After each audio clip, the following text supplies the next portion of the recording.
They said she'd never walk again. In the sterile hush of the hospital corridor, a single wheelchair sat beneath the harsh overhead lights, its occupant, a little girl named Anaya, wrapped in blankets and silence. Her father, Rajiv Singh, stood nearby, his tailored suit crumpled with worry, fingers drumming against the armrests. The whir of distant monitors and the muted footsteps of nurses faded into the background as the camera, or our mind's eye, zooms in on Rajiv's clenched jaw and Anaya's downcast eyes. A voice, soft, steady, cuts through the tension. They said she'd never walk again, until a beggar boy appeared with a promise. In that moment, time seems to hold its breath, and every possibility hinges on the next. Rajiv Singh was not a man unfamiliar with miracles, at least the kind that came wrapped in contracts, lined with gold, and sealed with boardroom applause. In the world of luxury towers, international deals, and seven-figure decisions, he was known as the architect of empires. But none of that mattered now. Not the wealth. Not the power. Not the awards or framed accolades lining his mahogany-paneled office. In this moment, Rajiv was not a titan of industry. He was just a father, one who hadn't smiled in weeks. Every morning began the same way. He would arrive at the hospital precisely at 6 a.m., his tie still perfectly knotted, his shoes shined, but his eyes hollow. He'd sit by his daughter's side, reading softly from her favorite storybooks, brushing her hair back with trembling fingers. Anaya never responded. Sometimes, her eyes would flicker, acknowledging him in the smallest, most fragile way, but mostly, she stared out the window, silent, still. Her world had become a cage, and the bars were her own body. Anaya had once been full of life, curious, fearless, always dancing.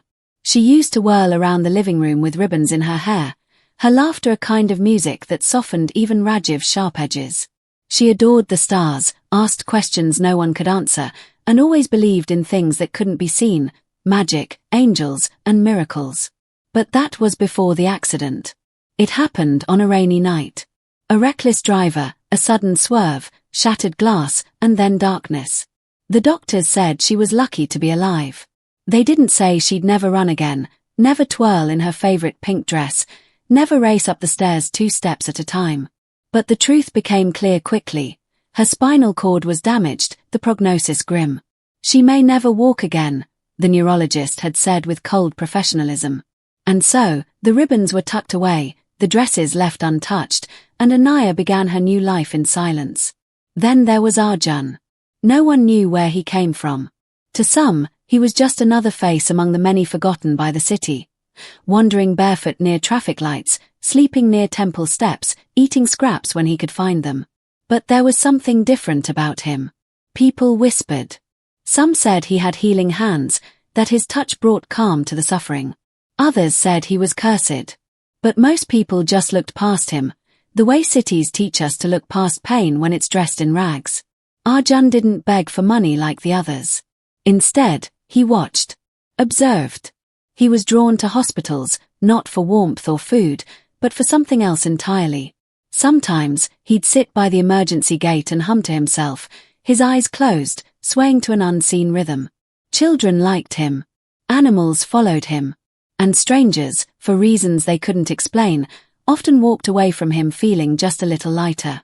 He was small for his age, maybe 12, maybe younger. No one knew for sure. His skin was darkened by the sun, his hair a tangled halo. His clothes hung loose on his thin frame, stitched and restitched with whatever fabric he could find. But his eyes held galaxies. There was depth in them, ancient and unafraid, as if they had seen sorrow too many times and still chose hope. He had watched Anaya from afar for weeks. Never too close, never too obvious. Just enough to see her silence, to feel her stillness. And one day, something shifted. Maybe it was the way the wind moved through the trees. Maybe it was the look on Rajiv's face, so desperate, so broken. Or maybe Arjun just knew. He stood up, dusted off his knees, and began walking toward the gates. 2 lives, from opposite ends of the world, were about to collide, not in anger, not in transaction, but in something far older, far deeper. Not magic, but faith. And a little boy's unshakable belief that he could give a little girl her wings back. It began, as most strange things do, on a day that seemed just like any other. The hospital was busy, as always. Nurses in pastel scrubs rushed through sliding doors, wheelchairs squeaked across polished floors, and the scent of antiseptic hung in the air like an invisible warning. Rajiv sat in his usual place, beside Anaya's bed, reading from a worn copy of The Little Prince. His voice was steady, but his heart wasn't in it. He had read the same story a dozen times. He would have read it 1,000 more if it meant hearing her laugh again. Outside, beyond the glass walls, the city pulsed with life. Street vendors called out from corners, traffic roared like a restless river, and the hot sun beat down on cracked sidewalks where people moved fast, heads down, shoulders hunched, no one noticing the barefoot boy standing at the hospital gates. Arjun. He had been watching for hours, maybe days. No one could say. Some said he slept near the canteen dumpster. Others believed he'd been sneaking in through the basement at night. A security guard claimed to have seen him standing perfectly still by the ambulance bay at 3 a.m., whispering to the stars.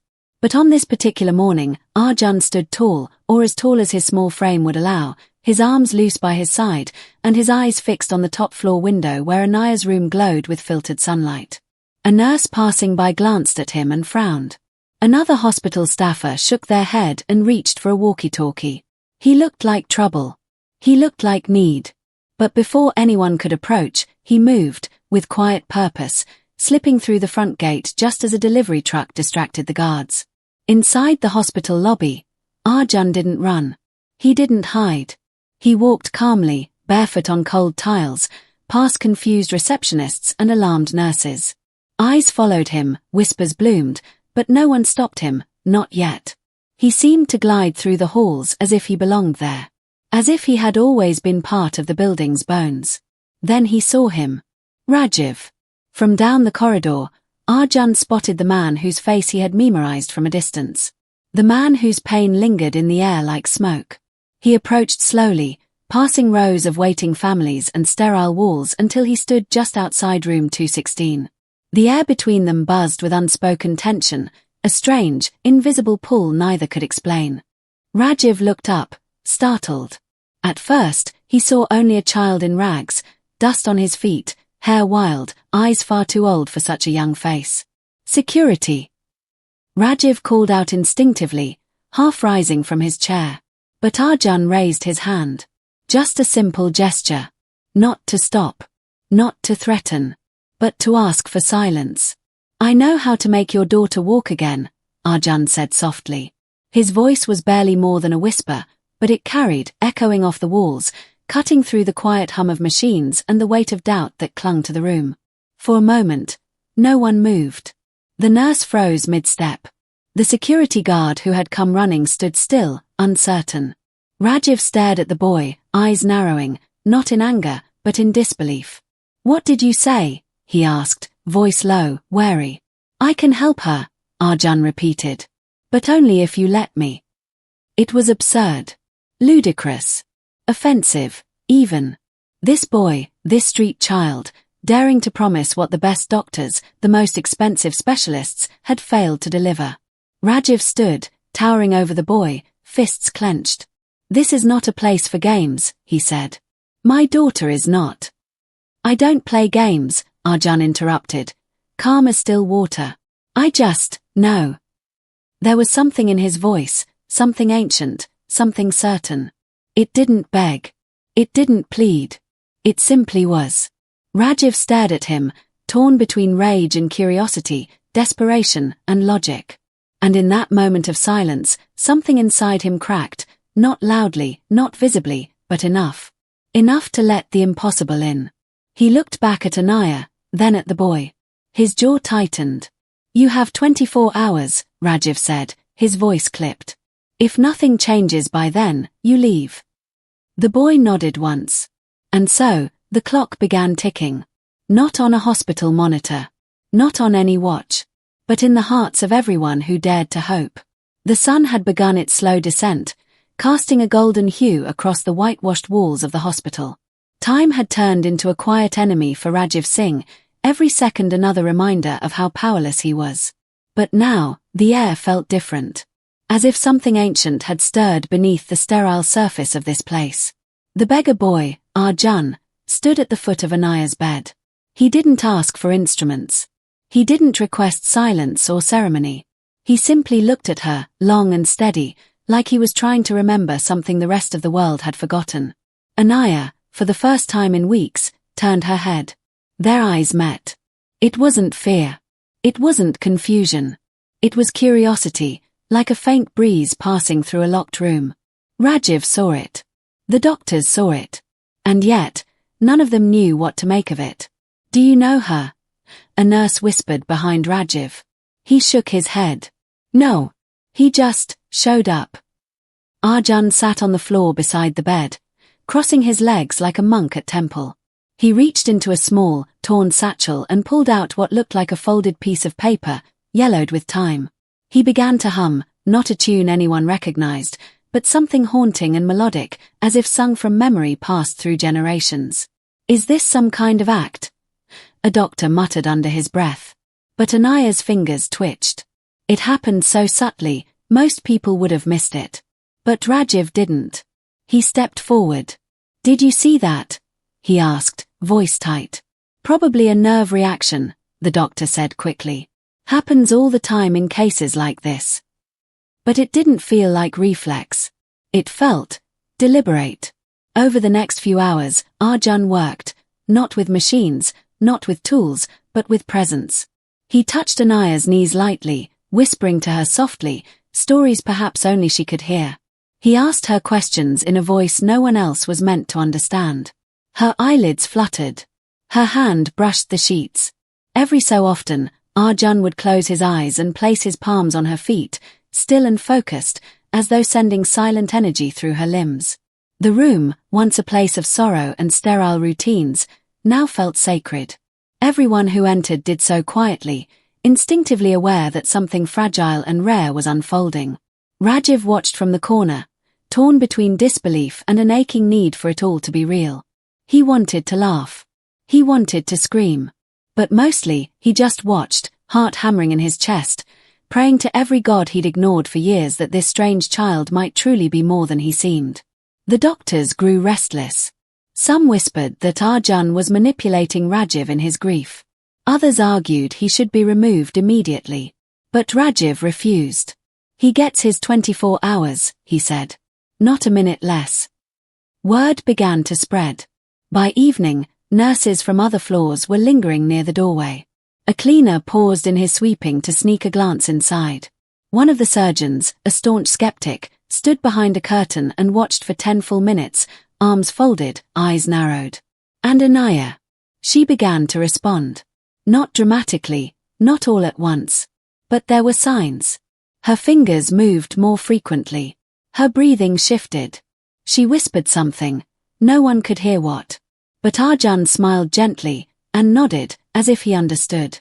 Rajiv approached him once, cautiously. "What are you doing?" he asked. Not angrily. Just tired. Desperate. Arjun looked up. "I'm reminding her." Of what? That she still belongs to the world of movement. Of light. Of possibility. Rajiv didn't understand. But he didn't walk away either. As the sky darkened and the stars blinked awake, a stillness settled over the room. The girl who hadn't moved in weeks now had color in her cheeks. The boy who came from the streets now sat like a sage at her side. The countdown had begun. And something no one could explain, was already changing. Hope had returned. Quietly. Gently. But undeniably. It happened just before dawn. The hospital corridors were silent. Too early for the morning rush, too late for the night shift's tired footsteps. The moonlight spilled through the windows in soft beams, painting silver paths across Anaya's bed. Rajiv hadn't slept. He sat slumped in the armchair, jacket draped over his shoulders, eyes fixed on the sleeping figure of his daughter, and the boy still seated at her side, unmoving, like a shadow carved from purpose.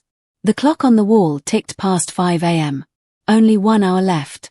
Arjun hadn't said a word for hours. His small fingers rested gently on Anaya's ankles, and he had entered a trance-like stillness, so deep that Rajiv feared he had fallen asleep with his eyes open. But there was something alive in the air. Thick. Heavy.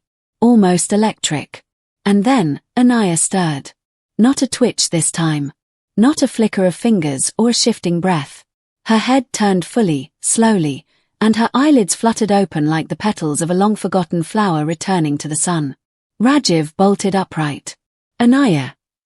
Her eyes found him, and then, to his shock, they moved. Her pupils tracked him across the room. Not blankly. Not dazed. She was there.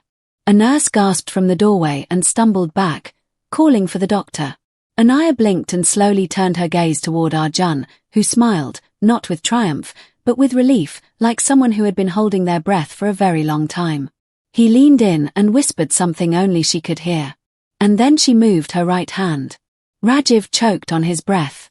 She lifted it, shakily, awkwardly, but unmistakably. It rose from the bed like it remembered how to float. Her fingers reached forward, and for the first time in over a month, she spoke. Papa. It was a whisper, dry, hoarse, but it hit Rajiv like thunder. He dropped to his knees at her bedside, tears spilling freely down his cheeks. Anaya, my baby. More footsteps now. Doctors. Nurses. They entered cautiously but stopped short when they saw her. Machines beeped, vitals changed, charts were dropped.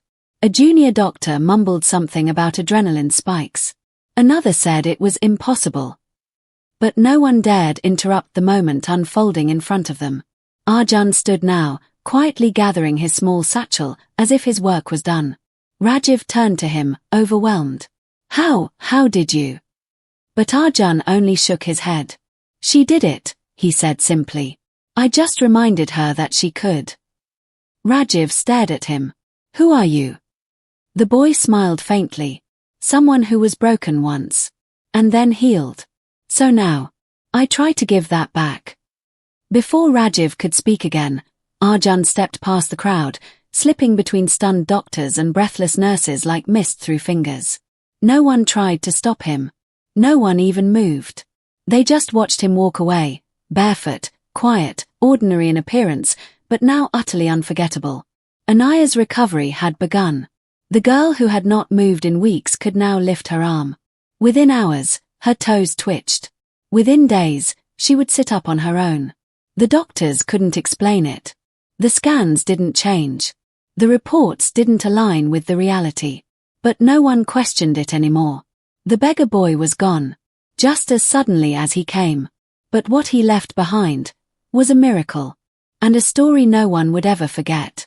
And from that day forward, Rajiv Singh, billionaire, builder of skyscrapers, master of industry, became the man who believed in barefoot profits. Because he had seen one with his own eyes. The news spread like wildfire. At first, it was only whispered between hospital staff, cautious, incredulous. A paralyzed girl moved. She spoke. A street boy had been involved. Some sort of trick, some said. Coincidence, said others. But for those who had witnessed it, the nurses, the night duty guard, even the skeptical doctor, it wasn't coincidence. It was something else. Something far greater. By midday, the story had reached the press. The headlines were cautious at first. Mysterious recovery at city hospital baffles doctors. Paralyzed millionaire's daughter shows sudden signs of movement. Unregistered boy allegedly present during breakthrough moment. But social media did what it does best. It ignited. Photos taken by curious staff leaked online. Blurry images of Arjun sitting beside Anaya's bed, his hands gently placed near her legs. A silent video clip showed Anaya raising her arm, tears in her eyes, whispering her father's name. And just like that, the world noticed. TV anchors speculated. Influencers created threads about the barefoot healer. Debates exploded between skeptics and believers. Was he a runaway monk? A gifted child with healing energy? Or just a fluke in the midst of a medical anomaly? Meanwhile, Rajiv Singh, once the face of stoic corporate strength, appeared in front of cameras not as a businessman, but as a father. My daughter was locked inside herself, he said in a televised interview. Doctors told me to prepare for the worst. And then, a boy with nothing walked in and gave me back everything. He paused. I don't know what he did. I don't understand it. But I saw it. And I believe. The media began hunting for Arjun. Every orphanage was contacted. CCTV footage was scoured. But no record surfaced. No one knew where he came from. Not a single hospital camera had a clear image of his entrance or exit. It was as if he had walked out of the air and vanished into it once more. And yet, his impact lingered. Doctors at the hospital launched their own quiet studies.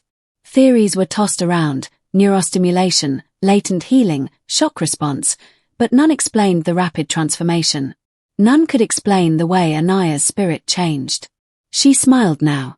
She asked about the boy every day. "Do you think he'll come back?" she asked one nurse. "I hope so," the nurse replied softly. Rajiv changed too.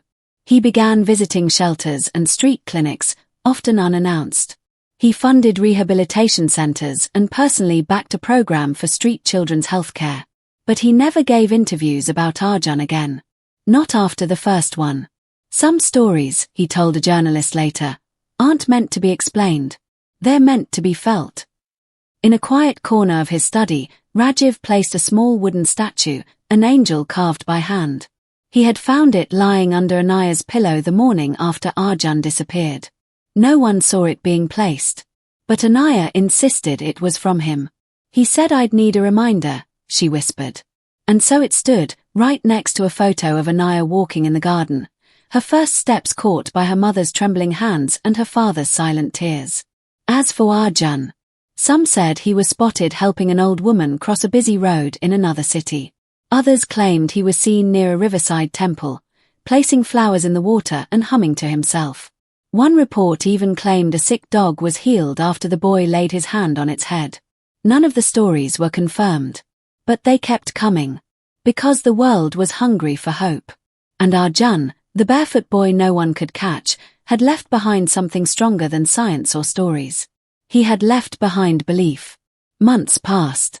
The crisp air of spring gave way to the warmth of summer, and with it came blossoms of a life once thought lost. Anaya now walked unassisted, slowly, carefully, but each step a silent rebellion against the months of stillness. She laughed again. She painted. She danced barefoot in the garden to music only she could hear. To the world, it was a miracle. To Rajiv, it was something more. He had changed, not just in gesture, but in essence. The hardened mogul who once judged worth by contracts and currency had been reborn. Now, his calendar included time at children's shelters. His eyes no longer searched for profit, they searched for forgotten faces in crowded corners of the world. One evening, he sat in Anaya's room, watching her sketch in her notebook. She had drawn a figure, a small boy, seated cross-legged, eyes closed, palms outstretched. "That's him?" Rajiv asked gently. Anaya nodded. "I don't want to forget his face." Rajiv smiled sadly. "I don't think we ever could." The statue Arjun left still stood on her windowsill. Neither of them touched it. It had become a symbol, silent but powerful, a reminder of what faith looked like when it wore tattered clothes and came with no promises. One rainy afternoon, a letter arrived. It was handwritten, in a child's uneven script. No return address. No name. Just one line on a folded piece of paper, tucked into an unmarked envelope. "The light you saw in her was always hers. I only showed her where to find it." Rajiv stared at the message for a long time. He pressed the paper to his chest and closed his eyes. The tears came freely, but not from sadness, from awe. He never told anyone about the letter. It wasn't for the world. It was for him. A quiet acknowledgement from the boy who had walked into his life and lit a flame that no science could measure. And though Arjun was never seen again, his story lived on. It was told in hospitals, whispered in temples, passed from parent to child like a sacred prayer. Children grew up hearing about the barefoot beggar boy who healed with no medicine, who disappeared with no fame, and who asked for nothing except one chance to try. Anaya would go on to become a pediatric therapist, devoting her life to children who couldn't walk, couldn't speak, couldn't hope. Every child who entered her care was treated not as broken, but as beautiful, waiting to bloom. And in every waiting room of every clinic she opened, There was always one thing placed gently on the shelf. A tiny wooden angel. No label. No explanation. Just a symbol of a moment, when heaven touched earth through the hands of a boy no one remembered. But no one could forget. Because once you see a miracle, you carry it with you, forever.